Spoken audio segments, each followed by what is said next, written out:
naga-work ang imong nga brain, kag you can just paint. We have a friend, sang unang nangin number 3 artist in the world. Ano? Kag he's a famous artist, do patay na siya, and I think ang iya company is still ara pagyapon niya company. Kag ina nga tao, maobserbaran mo nga kung nagabiyahe, may makita sa nga beautiful nga sunset, he will stop. Mapundo siya kag mag-draw, mag-paint. Ano? Kag dugay-dugay makita mo na ang iyang trabaho. Why? Because that's his passion. So what is your passion? Anong imo passion? Ano ang nag-move sa imo? Anong nag-work sa imo brain? Nga, kung makita mo na, wow! Ano? That's your passion. Part of me is bicycle. Amo nang part of me. Hindi na naguro madula sa ako until nga ako nang balang usang doktor nga hindi na ko. It's part of me. Kag para sa akon, isa kasi manang hindi ko ka-ride. Wala na matsyag ko. Ano? Kung makakita ko sa nag-ride, wow! Ano? Wala ka mahimo, mabalikid ka. Tanawon mo siya. No? Sometimes, makasugata ka ni Mrs. 12 o'clock. Sa udto, grabing init. Mga kabataan, nag-bike. Ano? So, bangod nga mo ng passion. I remember the time nga naglakat kami sa Patag, sa Silay. Ano man itong amon, itong bangod nga mo ito, pasyon na mo, naman ang pasyon na mo. Wala kami preparar nga siling nga may mga spare tires kami, may mga amo kami na. Actually, wala man kami mga ilislan or whatever. Para sa amon niya, adventure lang kami. Ano? Kung ano man kami oras ka puli, okay lang. And we started biking until we reached Patag at 4 o'clock in the afternoon. Alas 4 dito kami sa Patag. Siling ko 30 minutos lang tadi. Makaon na ta kay mabalik na ta kay magabihan kita. And that's true. Alas 12 gabike pa kami sa alin sa Dumangas, pagkanto sa Liganes, alas 12 sa gabi. Gabike kami, tingala mga tao sa muni ka mo halin. Ay, lagaw-lagaw. Wala mga suga. Singko mo grabe man tong aton nga. Do hindi na to yung masulit. And we arrive at 1 a.m. Why? Because that's your passion. Ano? Kung mo nagali passion mo, bisan maginano pa mga utod, nagahiwasa ka nga, hindi ka ka... Amen, di ba? Kaya for Jesus Christ, grabe ang passion niya. I must work the work of Him who sent me. Don't you know that I am in my Father's business? To the point nga, again, kung ni mo tanawon daw, irrespectful nga pagdilya sa iya parents, sa kay Mary, sa kay Joseph, when he was still, pila pa lang siya, 12 years old, nga nagkanto sa temple to worship. Kag si Jesus Christ, kaya ang passion niya to study the law, ang passion niya to discuss with the brain, nga mga intellectuals, nga mga Pharisees, nga mga priests. Kag siya yung nagpabilin sa temple. Layo ng biyahe ni Joseph kag ni Mary. Kag di found out nga wala si Jesus Christ sa diin na siya. Kag nagbalik sila kag ginpangitan, Jesus Christ was in the temple discussing with the scribes, discussing with the priest. Kag siling ni Mary, "Bo anak, oy kagidya ka dumapatay na kami ni Papa mo ko pangita sa imo." Yan ang hambal ni Jesus. Don't you know that I am in my Father's business? That's the passion. And so the passion of Christ, kagangamon prayer ang akong prayer as I study and meditate on these things, the Lord, let His passion be my passion. That this could be a motivation more than biking. That this could be a motivation more than preaching and teaching. That this could be that if I cannot distribute a tract, kung hindi man ko kapanghatag sa tract, Lord, kung hindi ako kapang witness in a week, don't let me sleep. I listened to a pastor. He was pastoring the largest church in America during his time. He has 20,000 in his Sunday school. One of the biggest church, Baptist church in America, First Baptist Church of Hammond, Indiana, Jack Hyles, when he was still young. And he died already. But I listened to his video. Saling niya, soul winning in Sunday, soul winning in Monday, soul winning in Tuesday, soul winning on Wednesday, soul winning on Thursday, and soul winning on Friday, and soul winning on Saturday. Every day is soul winning day. Doon hindi ko diya mo, bro, mayo ni siya, yaya kayo, Brian ni wali lang kag, way sa paminsar sang kalanon niya ni, way sa paminsar sang repair sa balaya, way sa paminsar sang bulunyagan niya, way sa sang ido nga, lutuan niya pagkaon niya, way sa singa mo ni, and he is just preaching the word, and teaching the word, and winning souls for Christ. I was so challenged. Yung ko, ayan, hindi ko na Lord mahimo in one every day, probably. But let me start on one a week. Let me start with one a week. Very, sila mga, gamay lang nga goal. Budlay man magdako-dako mo goal nga ma-frustrate ka, hindi mo man maubrabla. Amen, di ba? Okay, so gamay lang, Lord. Once a week. Once a week. Okay? Brother in the Lord, we will see His passion in the events. Ang mga major events in the life of Christ na directly connected with the gospel. Ang mga hitabo sa kabuhi ni Jesus Christ na may direct niya connection sa gospel. Okay? If you have watched The Passion of Christ ni Mel Gibson, by the way, Mel Gibson was converted because of the Passion of Christ. Sa nag-film sila sa Passion of Christ, wow, na-convict si Mel Gibson. Ha? Amo ginigali? And he was converted. He became a believer of Christ. Bangod sinang film na Passion of Christ. We will not look at that, by the way, mga utod. Partly, most probably, sa siningaga, but there is an event. Before that, a week, in that 1 week sa preparation and the cross. And so sa siningaga, we will look at the first event, and you will be surprised that this event is directly connected with the gospel. In Mark chapter 14, verse 3 to verse 9. If you have your Bibles with you, mga utod, wala ko naging butang sa screen. Kaya kung ibutang ko sa screen, ang ako na notisyahan nga wala ka magadala Bible. And so, manami man nga ara sa inyong cellphone ang inyong Bible, kag we can read sa inyo tanawon nyo, but you have here the anointing of Jesus Christ. Actually, not only of His feet, I found out that in the book of John, that He was anointed on His head, at the same time, on His feet. So I should have imbutan ko na the anointing of Christ. Specifically, in Mark chapter 14, ang anointing sang iyang feet. That's mentioned by Mark. So verse 3 up to verse 9, meanwhile, Jesus was in Bethany at the home of Simon. Peter ni, no? No, not Peter. It was Simon, a man who had previously had leprosy. Remember, that person was healed sa iyang leprosy.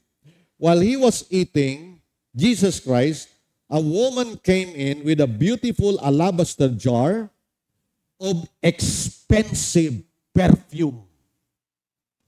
Sa nagakaon sila, sumulod ang isa ka babae.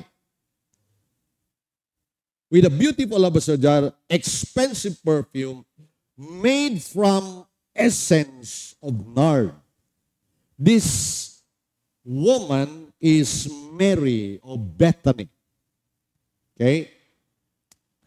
And Mary of Bethany is the sister of Martha and Lazarus. So madumduman nyo na, no?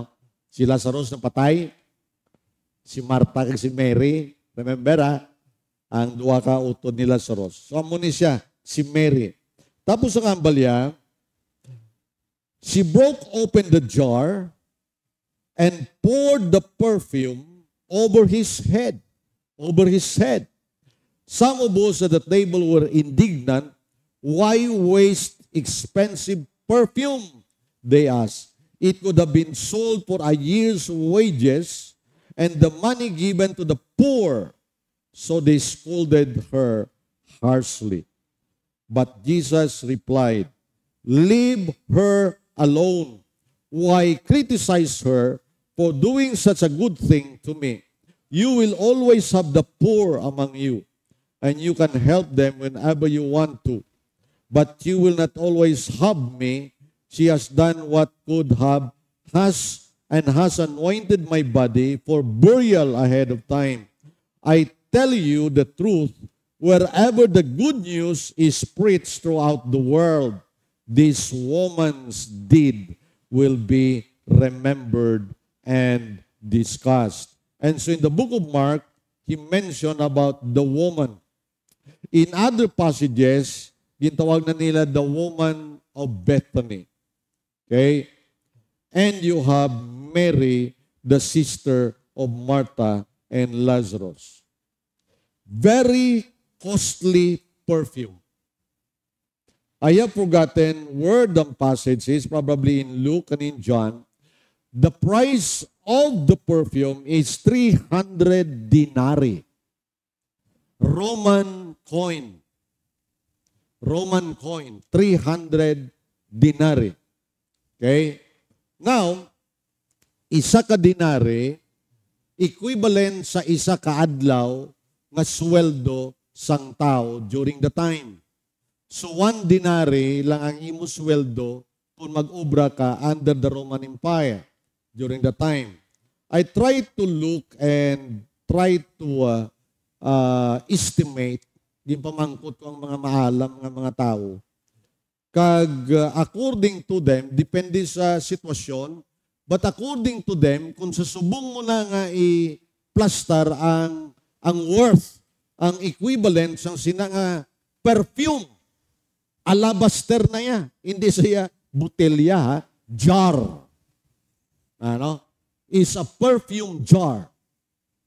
Okay? Kag humot-humot na, kag very expensive ang hambal sang pulong sa ino. Very expensive because it cost Mary 300 denarii. Ang 300 denarii during their time or probably sa aton nga time, subong hindi na in circulation. Kay siyempre hindi naman ta Roman Empire, no? But during the time, kung sa subong abi nga panahon, it will range from $4,500 to $30,000. Amo na siya kamahal ang alabaster jar na perfume nga ginula ni Mary sa ulo ni Jesus kag sa iyang tiil. That's how costly that was. Imagine, galalain ang mga disipulo. Ay ano ka man imo yaman? Kung gibaligya mo na guro nga ginhatag sa mga imol, nakudako na ng impact. Ni Jesus Christ, gagalain bot nyo, kaya ang pinsar nyo, korta. Amo na their mind. Ano? And the mindset of Judas influenced the mindset of the disciples actually. Reklamo sila. Nagiging magasto ka gidi mo yan para lang sa amo na? Magasto ka para sa amo na? Nagiging hatag mo na sa iban, kundi damo nakabenepisyo na? Brother and Lord, listen to me. Irregardless of what people say, how you serve the Lord, the most important thing that God approves how you serve. Amo na importante sa tanan. Amen, di ba? Irregardless of how you do it, the motive is pure, that you're serving the true God. May mga tao nga makriticize sa imo, itaninagam mo ko na lang niyo. Masagad ka damo na. It's a waste of time. It's a waste of money. Mahatag ka para sa kalag. Like for example, you'll invite people to have a dinner and you will spend much. Yeah, mahambal. Tinang naman na nga. Ano yung gasto nyo na? Yung bakal nyo lang na aircon. Yung tugnaw ka mo. Brethren, the Lord, listen to me. Jesus Christ, in His comment, which is very important in how we serve the Lord, it's a very important thing that our service is approved by God, irregardless of what people say. Amen? Doesn't matter. Para sa kay Mary, ang pinaka-importante sa iya, that Jesus Christ was pleased. Irregardless of how costly, just imagine, $4,500, ranging from $4,500 to $30,000. You multiply it by 50. And your $30,000 pila. That's 1.5 million. Nga ibo-bo mo lang sa ulo ni Christ. At tapos hindi ka pa kontento, ng imo pagidbuhok, among ipahid mo. Wow! But listen to this. Why it is very important? Because Jesus Christ said, remember this, I tell you the truth. The impact of what Mary did. I tell you the truth. Wherever what? The good news is preached throughout all the world. This woman's deed will be remembered and discussed. Why was it so important for Christ? Because the act of Mary has a direct connection with the gospel. Brethren, the Lord, what matters most in our service to the Lord is what we are doing is always have connection with the gospel of the Lord Jesus Christ. Amen. Whether we are in our work, it is connected with the gospel of Christ. Whether we are in worship, it is connected with the gospel of Christ. Amen. And every time the gospel is preached, sila ni Jesus Christ, ang ginhimo ni Mary will be remembered. Why? Because Mary has pre-anointed Jesus. And that anointment is pre-burial anointing of the body of Christ. Amen? And so, ang pag-anoint gali ni Mary, wala tiya pulos kay nga man. Mary has grasped the truth that the disciples did not. Mga maalam niya, mga disciples compare kay Mary. Hindi ba? Mga maalam sila kay nga man. They were always with Jesus. But you know what? Anong hambal ni Mary? Anong hambal ni Jesus kay Martha? Martha, hindi ka nalang sagad reklamo si Mary kay istorya sakon because she has chosen the best thing. Brethren, the Lord, what's the best thing in life? The best thing in life is to listen to the Lord Jesus Christ. The best thing in life is to talk to the Lord Jesus Christ. And the more you listen to Christ and the more you talk with Christ, you are better, you are more knowledgeable, even to the theologians and the intellectuals. Amen? Hindi ba? Why did Mary grasp? Nga nainsindihan niya to. Ang mga disciples, wala sila kainsindi. And what she did, prepared, symbolizes the burial of the Lord Jesus Christ. And that is the gospel. Amen? And so the passion of Christ stayed in His anointing. And He made a comment wherever the gospel is preached. You see, what highlights the event? Grace. The grace that Jesus Christ extended to Mary. Amen. The grace He extended while other people criticized her, Jesus Christ accepted her. Di ba? Oh, the grace of God in that place. The next event after this, mga utod sa Ginoo, when you look at Mark chapter 14, the next event, Judas Iscariot, right after that, si Judas, ang senaryo ba lang ang nakita ko kaysa magpasunod ni Mark. Kasi si Mark niya, action person si Mark, no? More on action si Mark. So, yung pagpasunod sa iyang storya, makita mo nga, pagkatapos ang pag-anoint sa kay Mary, si Judas siya, then Judas Iscariot, one of the 12 disciples, went to the leading priests to arrange to betray Jesus. Grabe man si Judas, ano? Grabe man si Judas. Amo na to nakita ya. Siya, sang tagipusoon niya, why gidya conviction sa Ginoo. For 3.5 years with the Lord, he hardened his heart. Grabe, no? Nakabati sa isang gospel, nakita niya ang kabuhi ni Christ. Sa kalawigon, kapag upod-upod niya kay Christ, hindi siya true converted.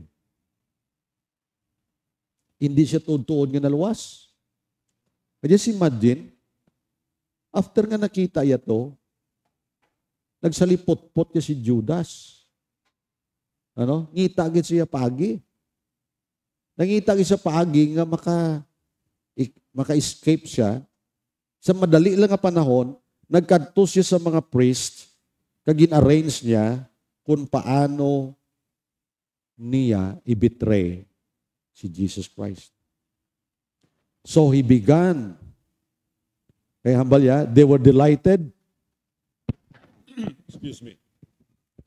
They were delighted, hambal ya, when they heard ang mga priests, they were delighted, nalipay sila. Sang nabatian nila na si Judas, upod ni Christ, mag-betray sa iya. Kagin-promise nila sa kay Judas to give him money.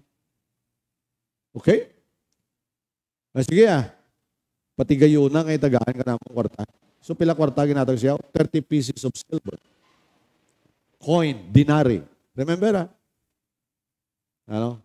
Atong dinari, nga nakita ya, nga bilis ang alabaster box. Amo man itong gyapon sa utok ya. Nga tani yung baligya, itong ginatag sa akon. Kaya siya treasurer mo. Imagine, pala kwarta ya, 30 mil, $40,000. O yata niya, tuntulos Judas. Di ba? Yan ano, ay baligya.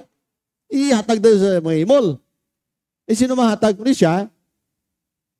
Di ba? Hindi sa kontento siya baw sa iya. Katikan to. Kagintagaan sa kwarta, he promised of money, 30 pieces of Roman dinari. Okay? So he began looking for an opportunity to betray Jesus.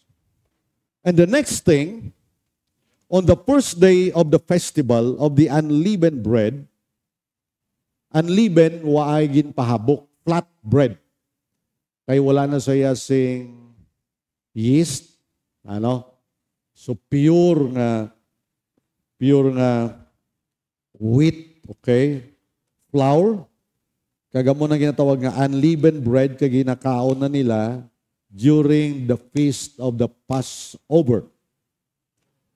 When the Passover lamb is sacrificed, Jesus asked him, disciples asked him, "What do you want us to go to prepare the Passover meal for you?" Din kita. Mas-celebrate kita sang Passover. Sa din kita makadto. So, si Jesus Christ nagpadala sang duwa niya ka mga disciples dito sa Jerusalem, kag amo niya ang mga instruction nga ginhatag sa iya. Kadto kamo sa city, kag makita niyo ang isa ka tawo nga nagadala sang pitcher, sang tubig. Okay? Kag kung masugatan niyo siya, follow him. Sundon niyo sa. At the house, he enters, say to the owner. So magsunod sa kanila sa balay, upod ka mo sa iya, kag ang owner sang balay, hambalon niyo, the teacher. So kilala nila kung sinong teacher. Rabbi. The teacher, Jesus Christ. Okay? Where is the guest room where I can eat the Passover meal with my disciples? Sa diin kami makaon sang Last Supper. He will take you upstairs to a large room that is already set up. Kaya siyempre, nag-prepare sila for the Passover feast. Ang mga Hudiyo mag-commemorate sa what happened in Exodus.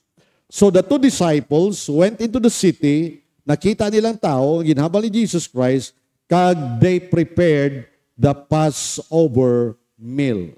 Nagpreparar sila sa Passover meal. There is the lamb's meat, kag may ara nga unleavened bread.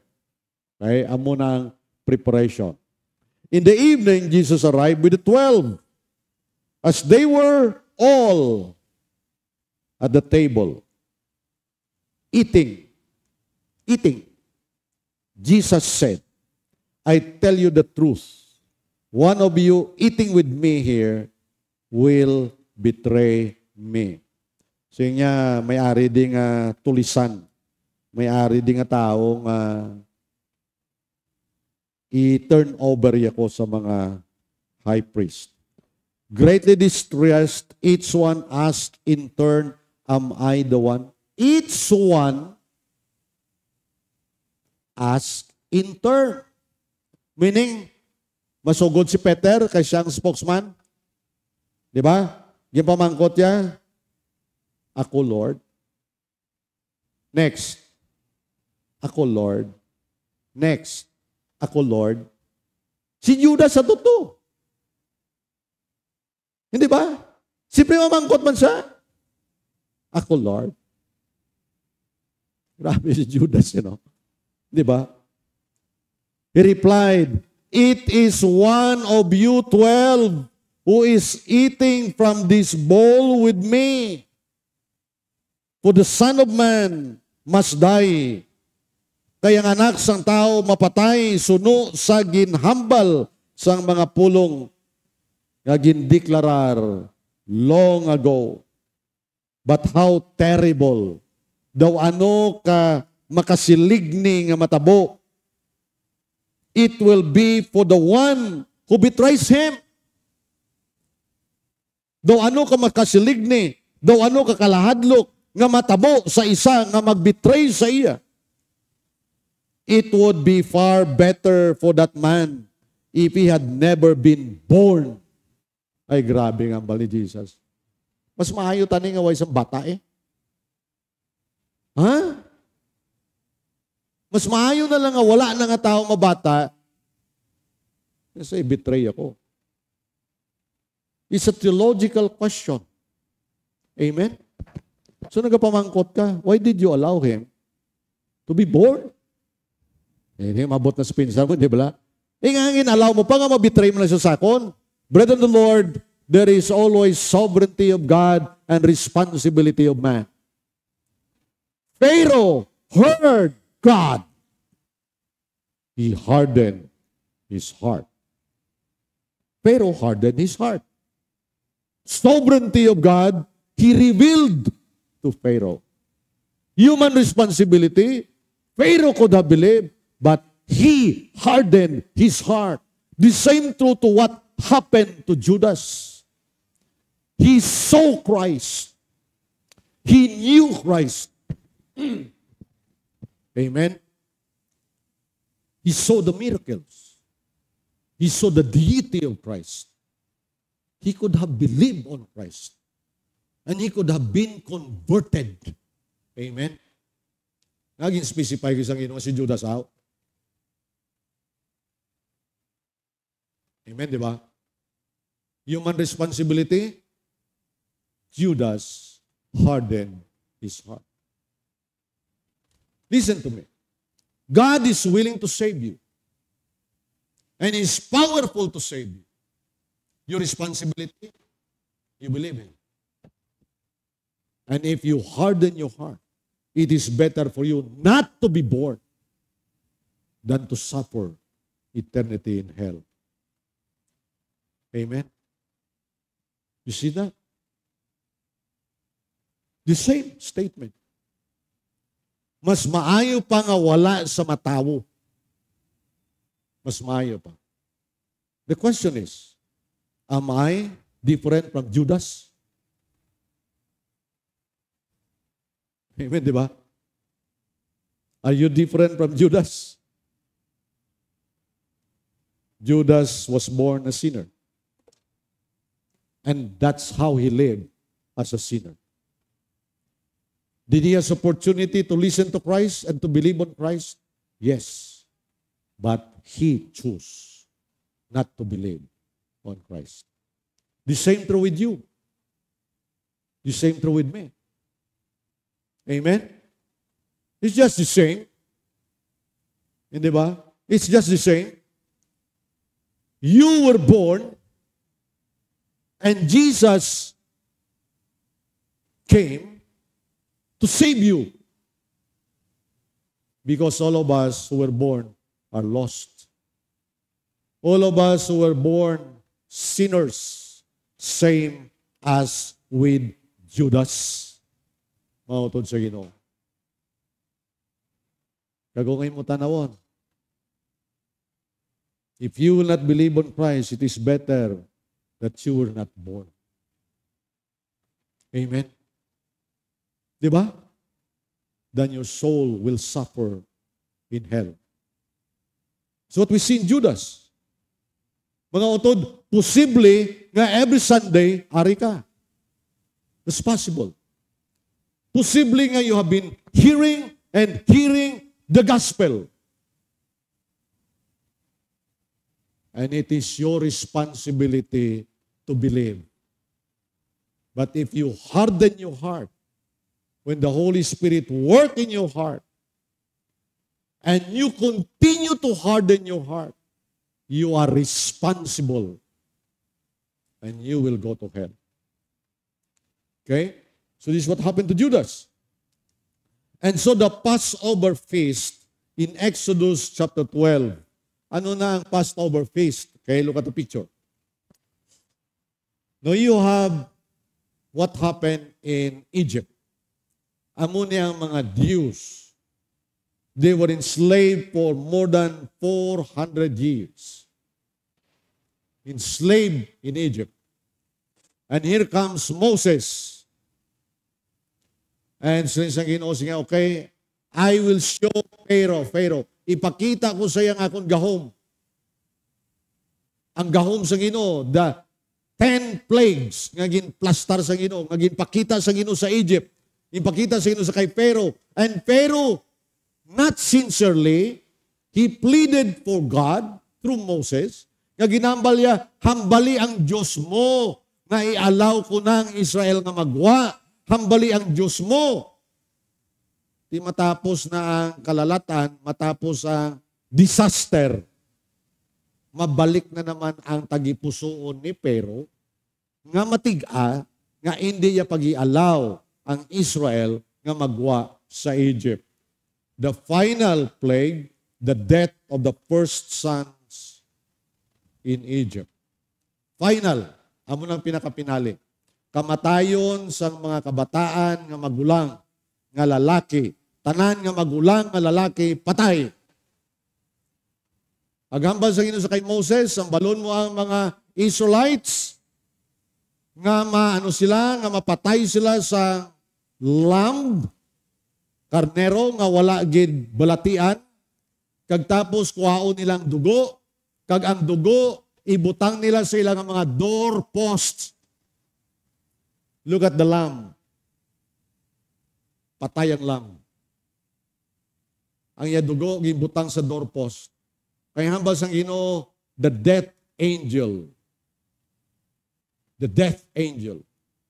Makadto sa Egypt. Kagang tanan-tanan nga poste sang balay nga wala dugo. Patay ang firstborn. Pero kamoy nyo ya, kay bangod nga may dugo, sa inyo nga may poste, the angel of death will pass over. Amo na ginatawag nga the Passover lamb. Ini nga lamb, siya ang sacrifice, ang iya dugo, amo ang makasave sa mga Israelites. Ang wala lamb nga ginpatay, ang wala dugo sa doorpost, tanan sila will suffer. Ang ila kabataan nga magulang, nga lalaki mapatay. The son of Pharaoh, to the poorest, to the slave, na wala dugo ang ila doorpost, tanan sila mapatay. And this is the commemoration, the Last Supper, the Passover feast. And this is the time where Jesus, ato siya dito sa may table, upod siya mga disciples, look at the picture. And you have the Lord Jesus Christ sitting with His disciples. Amo na mga vintage nga mga picture nga nakita kayo, subong kayo moderno, ila Lord Supper. Ano? Simple. A table. Di ba? Kag Jesus Christ, siya ang nag-lead sa sining Passover feast. Kag suling ni Paul, I received what Jesus Christ has given to me. That on the night He was betrayed, He took the bread, He broke it, and gave to His disciples, and said, "This is my body, which is broken for you. Do this in remembrance of me." And then He took the cup, and then He said, "This cup is the New Testament, the New Covenant in my blood. Do this in remembrance of me." The Passover lamb is the picture, is the symbol of the Lamb of God who takes away the sins of the world. John said, "Behold the Lamb of God who takes away the sins of the world." Amen? And so the Last Supper is directly connected to the gospel of the Lord Jesus Christ. The unleavened bread, no yeast, wala sing ginapahabok, kay nga man, it must be pure bread, pure flour. It represents the body, the purity of the life of Christ. And so in the Lord's Supper, you have what? The purity of the life of Christ, the sinless body. And you have the blood, the wine, the cup that symbolizes the blood. The blood that is the signature, okay, of the covenant. The new covenant in my blood. And you do this, and every time you do this, you proclaim the Lord's death until He comes. This is an event directly connected to the gospel. Amen? Ginhimo na ni Jesus Christ to show His passion for the lost. Ginhimo yan na for you and for me. Because we are lost. We all are like sheep who have gone astray. Kaangay kita sa mga karnero nga wala sing may nagabantay. Kaangay sa mga karbaw nga nagalakat nga wala bakiro. We are lost. We don't know our destiny. Hindi ba? Kalabanan, mamangkot ka, sa di ka makadto kung mapatay ka, sino kabaluaw? Sino makabalo? Di ba mo nang sabata? Sinong nakabalo? Kabalo kung sino nakabalo? Jesus Christ. Kung paano mo balaan? I am the way, the truth, and the life. You can go to the Father if you follow me. Amen? But without me, you cannot. No one can go to the Father except by me. And so the Lamb came. The Lamb celebrated the Passover. Actually, wala gid maintindihan sa mga disciples during the time. And He opened their minds and their eyes. Wow! Jesus is the Lamb of God. And here is the Lamb celebrating for His own death. Amen, di ba? Just imagine, preparahon mo sila tapos mas-celebrate ka, di kay birthday mo. Kung di mas-celebrate ka, kay mapatay ka. Kitayan, mambal kita, manyapon ka mo, di kay mapatay ko, boss. Oo, tod. May mambal sa ito na, preparahon na litson na. Kay boss, patay ko eh. Ay na, nung nagbuwang is pastor, mabutang ko, invitation, ipadala ko sa inyo. Mga utod, kadtok mo sa balay, manyapon kita, ibot patay ko. But look at Jesus, the Last Supper, with His disciples. And tomorrow, that very night, He will be dakpon siya. And tomorrow, He will be examined. And after He will be examined, He will be declared, what? A blasphemer. Worthy of death penalty. Manya, punta kay boss, mapatay ko. Wow. What a gospel. Amen? What a gospel. The unleavened bread, the Passover lamb. Okay? All speaks about the Lord Jesus Christ. Mga utod sa Ginoon, the last event that is directly directed to the gospel is no other than the crucifixion. Look at Luke chapter 23. Sa crucifixion, mga utod, with 7 words. Sa crucifixion, the 7 words, look at it, and you will have 4 statements sa 7 last sentences. Last words. Nambalan natin, the last words of Christ. 7 palabras. Sa 7 ka mga ginhambal ni Jesus Christ, mga utod, 4 gid ang directly connected with your soul and my soul. Okay? 4 gid. The very first one na ginhambal niya, Father, forgive them. You have the picture? Okay? Father, forgive them.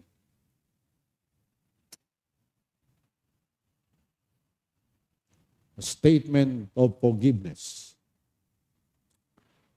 Father, forgive them.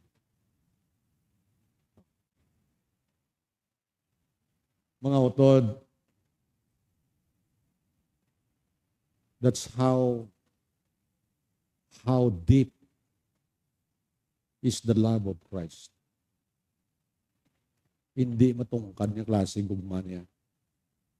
Sa aton, budlay. Budlay. The hardest thing to do is to forgive. You agree with me? Kagang sunod nga hardest thing to do is to forget. Man mapatawad ta ka, pero kadakita ko sa imo daw gad bukal mangyapon dugo.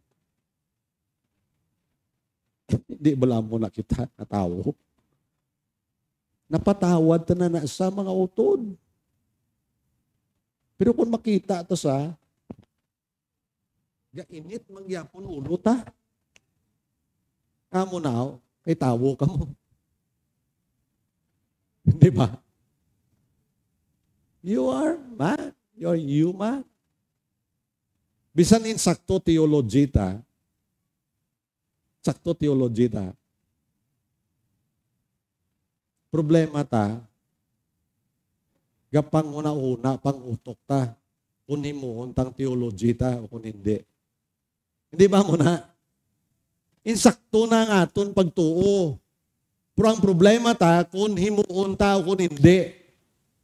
Kag mga utod, dugay pa na naton mapanguna-una, madugayan pa ta panguna-una, kag magambalay tuod, gali mo. Jesus Christ, imagine, inabawon ka, imagine, sipaon ka, imagine, duplaan ka, imagine, tampaon ka, imagine, hanuton ka. Hindi pa sa kontento nga nuton ka, butangan ka pagid sa corona nga, pahitani kung gold corona mo. Kundi corona yang tunok nga corona.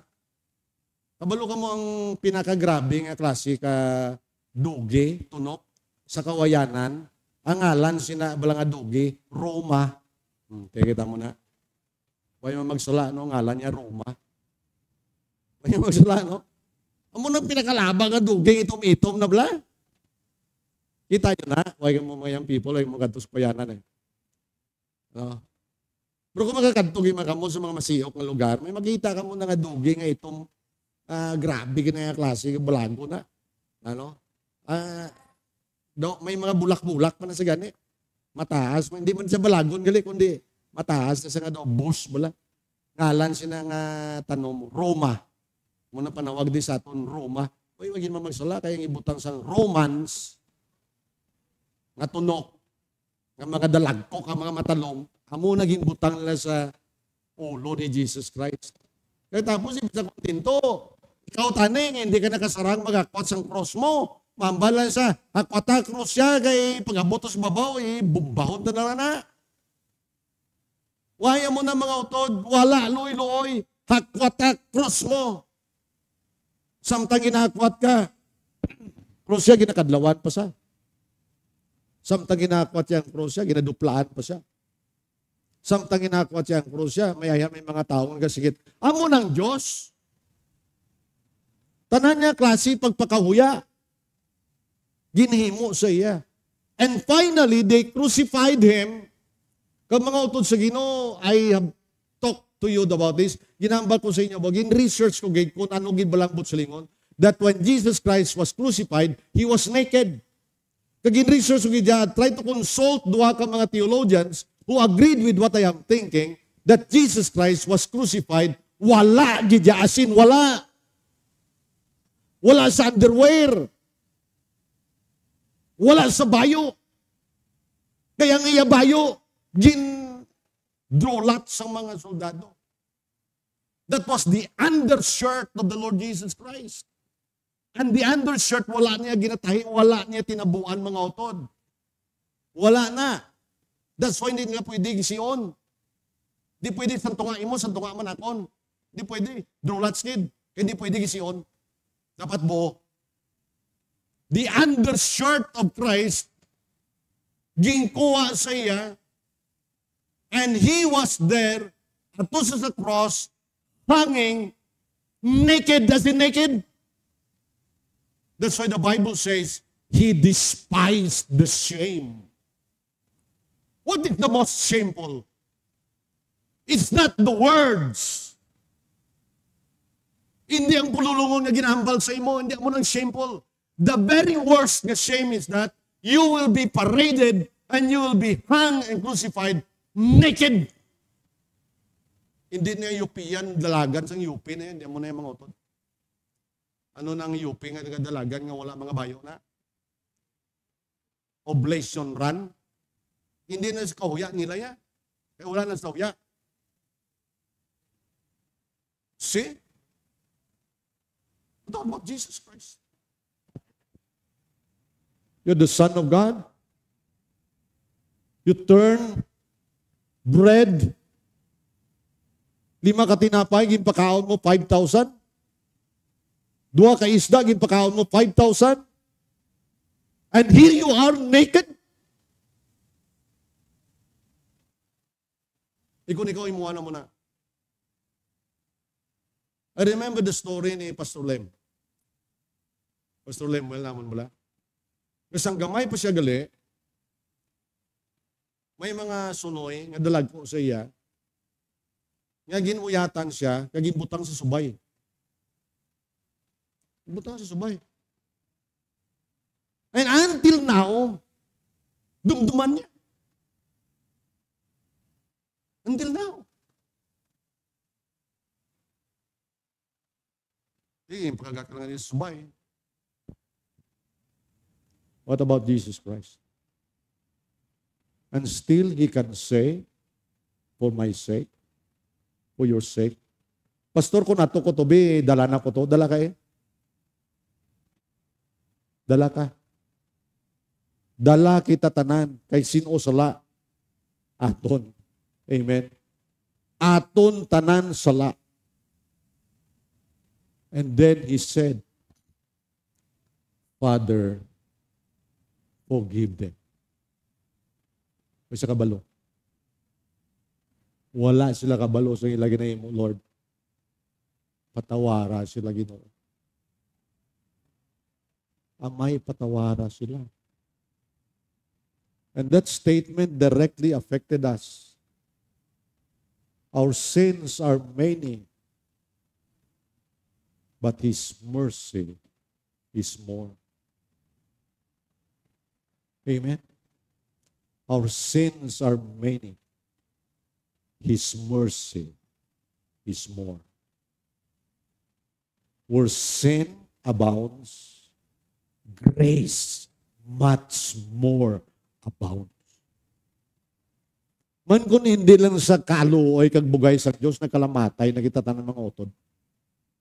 You agree with me? Kung hindi lang sa bugay kag kaluoy sa Dios, wala ta kabugtaw sa agangan ni. Amen. Wala ta kabugtaw. Our sins are many. His mercy is more. And on that very day, He can still remember somebody who is lost with Him. On that very day, He can still have the passion to save the lost. Nagaantos na gid siya, but He never neglected somebody who repented. Lord, remember me. Today when you will be in paradise, mapatay kita, Lord eh. Mapatay kita in the mind of the thief. Hindi ko di ka survive yan. Wala na ko di chance na mabuhi. Lord, please, remember me when you will be in paradise. And in spite of the suffering, in spite of the shame, today you will be with me in paradise. Amen. Brethren, what is in the mind of Christ? The mind of Christ until today is your soul. The mind of Christ until today is still your soul. Now, kung today you will receive Him, what He will say, you will be with me in paradise. You will be with me. Amen?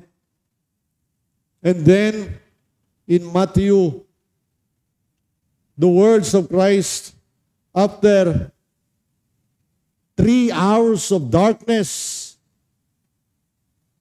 in the middle, Jesus Christ cried, my God, why hast thou forsaken me? My God, my Father. Kabalo ka. It's so deep na hindi tayo maintindihan nga ang Father who is all-knowing, who is all-present, tananabala niya, and yet, ang Son naghambal, gin-forsake mo ko. Kabalo ka ang pinakalain nga hambal sa imo? Bisan sa putihon kan tatay mo? Listen to me. As a son, bisan ano pang himuon, the last words that will come out of your mouth, you will say, bisan daw ano kasakit, hindi lang ko pagbayai. Say,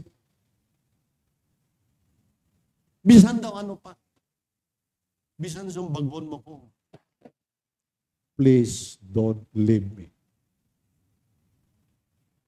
That will always be the cry of a son. Di ba? Don't leave me. Just stay with me. Bisan ano pa matabot. Just stay with me. And here comes a father who loved the son. Amen? This is my Son, whom I have loved. This is the statement of the Father. Sa ginbaptize si Jesus Christ. This is my Son, whom I love. But on that day, He forsook His beloved one. Why? Why, mga utod? Ang summary statement ni Paul, He who knew no sin became sin for us so that we will become the righteousness of God. Why did He let His Son? Kaya nga man, His Son not only carried the sin, His Son became sin. Hindi ko maintindihan. He is holy. He is without sin. But He became sin. Why sala? Hindi lang nga ginpasa niya akong sala. Siya mismo nanging sala ako. He became sin for me. He is my substitute. Amen. And the one who will be executed became sin, that the holiness and the wrath of God, and God in His holiness and His anger and wrath, He turned away from His Son.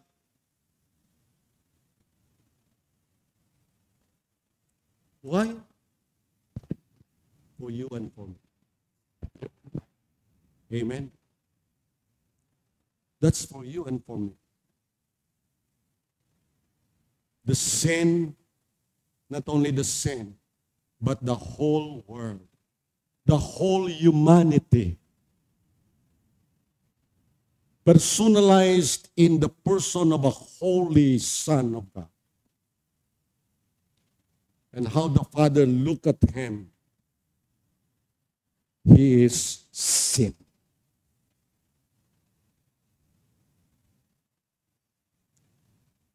And He crucified.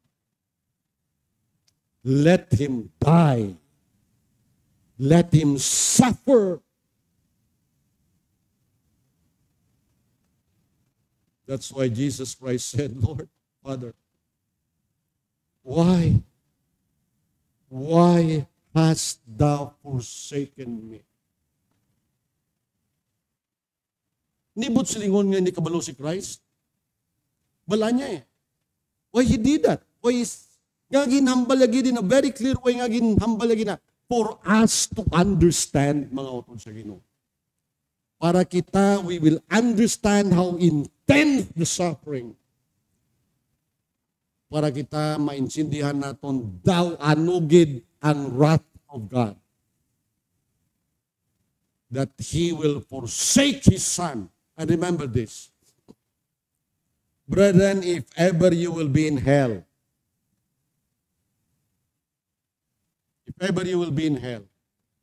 listen to me. You will be forsaken for eternity and eternity and eternity. In that place, you will call on God. God will never answer. He has totally forsaken you. Get away from me. I don't know you. Not only for 1 year, but billions, trillions, eternity without end. If ever you will forsake the Lord Jesus Christ. And lastly, the words, it is finished. Wow. Tapos na. After the darkest hours, I thirst. And when he drank, it is finished. Lord, transaction is finished. Ang utang, nabayaran na. Totally paid. Ang tanan-tanan nga dapat bayran, nabayran na. Totally paid. All debt of sin for all humanity. No more sacrifice for sin. Jesus died once and for all. Once and for all. No more sacrifice for sin. Amen. So ang iba naghahambal pa, masakripisyo pa ko, maamo pa ko ni, mahimo pa ko sa mayong buhat, makadto pa ko kay bisan sino, makinahanglan gid nga magsakripisyo gid ko para nga mabuhinan ang sala ko, mga utod. No more sacrifice for sin. Amen. Wala na kita himuon para bayran ng salata, kay hindi na naton mabayran. Ginbayran niya na, kag pagbayad niya sila niya, now come. Believe in me.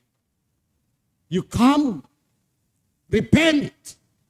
Repent from your sins and believe on me. I paid it all. It is finished.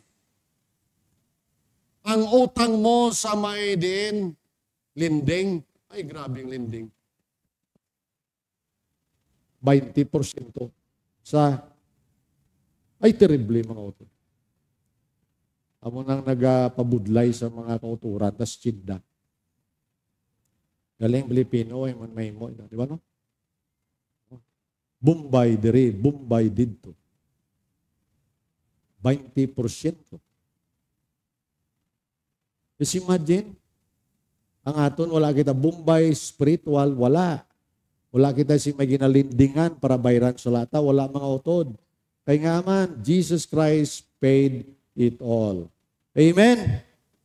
Jesus paid it all. Kag kung magsaling ka, buligan ko si Jesus, gina-insulto mo gid sa. Hindi ka believe siya. Amen? Maghambal ka, dugangan ko pag mo, hindi ka believe siya. Mahamo ko ni para maluwas ko, hindi ka believe siya. Do you think? Matupungan mong ginimo ni Christ sa mo? What do you think? Matupungan ta ang ginimo ni Jesus para sa aton. Mga utod, bisan magpalansang ka pa kapulo, hindi ginagyapon. Makatupong sa ginimo ni Jesus Christ. Kaya kung magpalansang ka, para lang na sa imo. Diba? Para lang sa imo, nga palansang ka, para sa akon. Nga magdebosyon ko, para sa akon. Nga debosyon ka para sa iban? Wala. Gadebosyon ka para sa imo. Amen, di ba? Para maluwas ang kalag mo. Sa imo lang yan. Sabi ang balungan Jesus Christ. Tanan nga Pilipino, 100 plus million. Debosyon na sila tanan. Para maluwas mo sila. Okay? Mga utod, that's why bisan anong imunta, hindi makatumbas sa ginhimo ni Jesus para sa aton. Amen? And so all these events, mga utod, they were all directed to the gospel because of the passion of Christ. Bangod sa passion ni Christ. He was willing to sacrifice everything. Amo ng passion niya. Wais siya nagapaminsar kung daw ano kamahal, wala siya gapaminsar kung daw ano kadako, wala siya gapaminsar kung ano man ang himo niya, wala siya gapaminsar kay bangod amo na passion niya. Amen? And so when we adopt the passion of Christ, what will happen? Wala kita gapaminsar sa kabudlayan, wala kita gapaminsar sa kalastuhan, wala kita gapaminsar sa anuman because the passion of Christ became our passion. Amen? And so, sining aga kabay makita tani.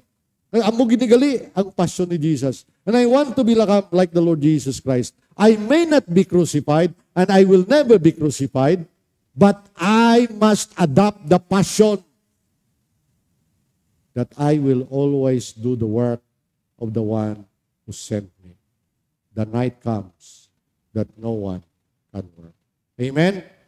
Make His passion your passion. Kaya kung wala ka pa kay Jesus Christ, bungaga, bisan ka simba ka, you are lost. And the death of Christ, the burial of Christ, the resurrection of Christ can set you free. Amen? Jesus Christ can set you free. Let us pray. Lord, thank you for your word. Ginoo, ay kami mahimo ni. Kapasalamat lang kami. Kaya ginhimo mo na para sa amon. And dear Lord, subong sa ginhambal mo sa kawatan, upod, nimo, dito sa Calvary. Today, you will be with me in paradise. And Lord, that's very true. Ato nga makawatan na luwas that very day, He is with you now in heaven from that time on until eternity. The same true sa amon.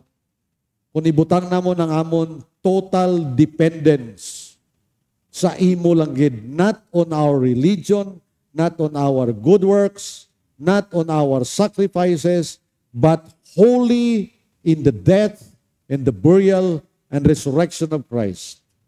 Lord, ginambal mo sa amon, whosoever will call upon the name of the Lord will be saved. Ginambal mo sa amon, repent, for the kingdom of heaven is at hand. My prayer, you extend your mercy sa siningaga, Lord. Extend your grace sa siningaga to those who have not received the Lord as their Savior and Lord. At this very moment, Lord, have mercy on them. Have grace on them, Lord, that they will realize and they will repent and believe on the Lord Jesus Christ. Lord, have mercy. Have mercy. Have grace to the lost. Siningaga, Lord. While you bow your head and close your eyes, at this very moment, dear friend, I will invite you. And I'm praying for you that the Lord will have mercy on you. Anong imon mo sa siningaga? Istoryahan Diyos. Istoryahan siya. Hambali siya, subong nagahambal ka sa imong atupad dira. Subong nagahambal ka sa imong ginikanan. Subong lang gid sa nagahambal ka sa imong friend. You just tell and talk to God, kagambalon mo siya, Lord, patawara ko sa akong mga sala. Please, Lord, please forgive me. Have mercy on me, Lord. Forgive me. And I believe in the Lord Jesus Christ as my only Savior and Lord. If you do that, God will save you. Whoever will call upon the name of the Lord will be saved. Just tell Him, please forgive me. I believe in the Lord Jesus Christ. I trust in you, Lord, as my Savior and Lord. Do that. Imuha na utod, imuha na abyan, kaya makaangkon ka sa kaluwasan. Thank you, Lord, for your word. Once again, we plead for your mercy. Pag kami Ginoo nga mga Kristohanon, nga ginbayran mo nga mga sala, kabay nga hindi kami magkahuya, hindi kami matalaw, hindi kami Ginoo Lord pangduwa-duwa sa paghimo sa imo buluhaton. Kay ginambal nimo, I am with you always until the end of this age. Lord, thank you. We bring you back the glory and the honor in Jesus' name. Amen.